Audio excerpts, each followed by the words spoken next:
Assalamualaikum warahmatullahi wabarakatuh. Hi everyone, I'm excited to share my topic with you today. My name is Talita Nirmaneva from class TI 22T and this presentation is for the Philosophy of Science course.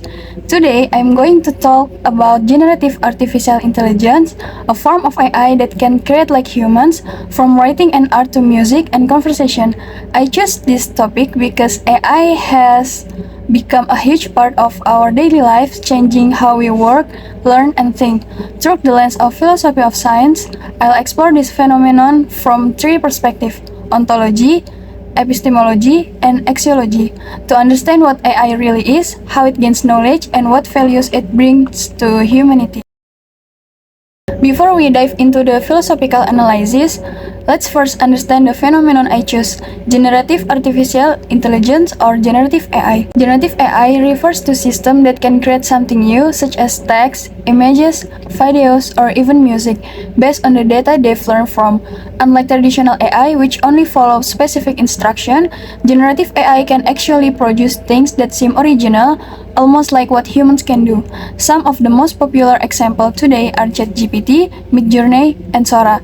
ChatGPT can generate essay or even code, Midjourney creates digital artworks from text prompt, and Sora can generate videos from written description. These tools are used in so many fields: education, entertainment, design, business, and even research. What makes this phenomenon so fascinating is how it blurs the line between human creativity and machine intelligence.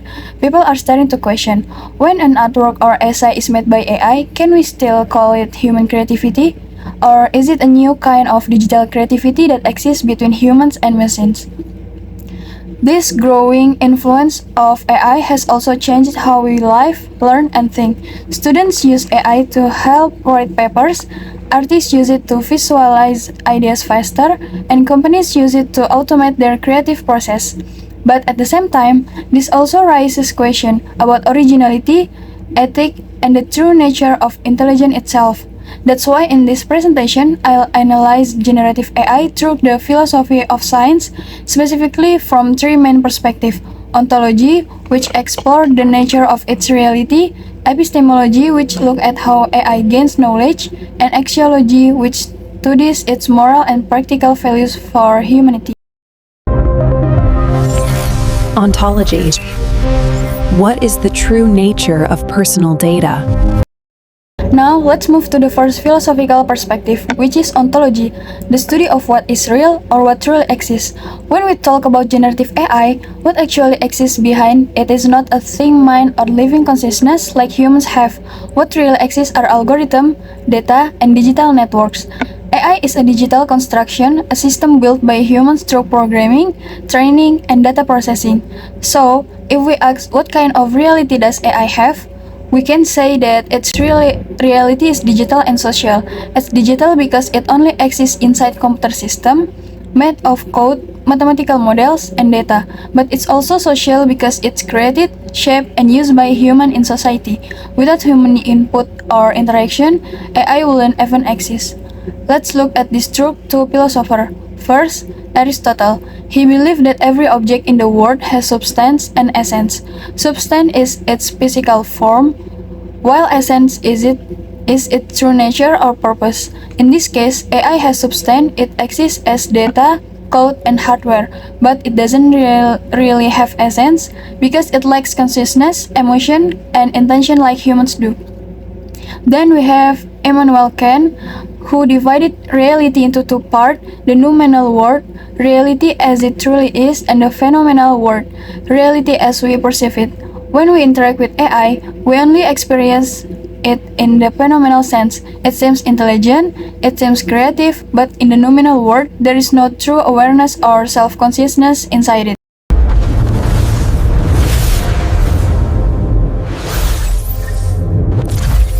Next, let's move to the epistemological perspective, which focuses on how knowledge is obtained and understood. In the case of generative AI, knowledge is acquired through data training and machine learning. The system collects and processes massive amounts of data, identifies patterns, and use those patterns to generate new content. For example, ChatGPT learns by analyzing billions of sentences written by humans. It studies how words are connected and predict what comes next. But the key here is that AI doesn't actually understand the meaning of those words. It only learns patterns, not through understanding. So, epistemologically, AI's knowledge is synthetic. It's built from human data, not from its own awareness or experience. It can generate text that sounds intelligent, but that intelligence is only a reflection of the data it's been trained on. Now, if we connect this to philosophy, René Descartes believed that true knowledge comes from reason, cogito ergo sum, meaning I think therefore I am. He argued that understanding requires consciousness and rational reflection. By this view, AI cannot truly know anything because it lacks self-awareness and the ability to reason on its own. Meanwhile, John Locke proposed the idea of empirism, that knowledge comes from experience. For Locke, the mind starts as a blank state and we gain knowledge through our sense and experience. In AI, this concept appears in a limited form. It learns from data that represent human experience, but it doesn't have real experience and of its own. What humans feed it, but it never feels, sees, or perceives like we do. Now, let's move to the axiological perspective, which focuses on the values and purpose behind the use of AI. In today's world, artificial intelligence brings both positive and negative impacts depending on how it's used. From the ethical side, AI helps a lot. For example, in education, it supports learning through smart tutoring system. In healthcare, it helps doctors analyze medical data faster and more accurately. And in general, AI makes information more accessible to people everywhere. But there are also serious concerns. AI systems can collect massive amounts of personal data, sometimes without clear consent. There is also the issue of bias, where the AI might produce unfair or inaccurate results because of the data it was trained on. Socially, AI improves productivity and innovation, helping people complete complex tasks faster. But on the other hand, automation causes some jobs to disappear, especially those that are repetitive or routine. Morally, AI can enhance creativity, helping artists, writers, and engineers generate new ideas. However, it also raises questions about authenticity. Is something still considered human creation if it's produced by AI?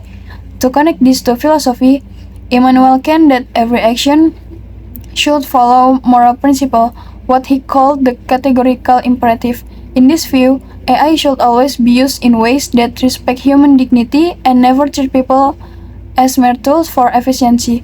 That means developer and user must design and use AI responsibly with moral awareness. While Albert Einstein often emphasized that science must serve humanity, not the other way around. He warned that technology without ethical reflection could be dangerous. Following his perspective, AI should be developed not just for progress, but for the betterment of life, education, equality, and sustainability. To summarize everything we've discussed, from the ontological point of view, AI exists as both a digital and social reality. It's not just a machine, but a product of human thought and creation. From the epistemological perspective, AI gains its knowledge through data training and pattern recognition. However, it doesn't truly understand or reason like humans. Its intelligence is a reflection of our own.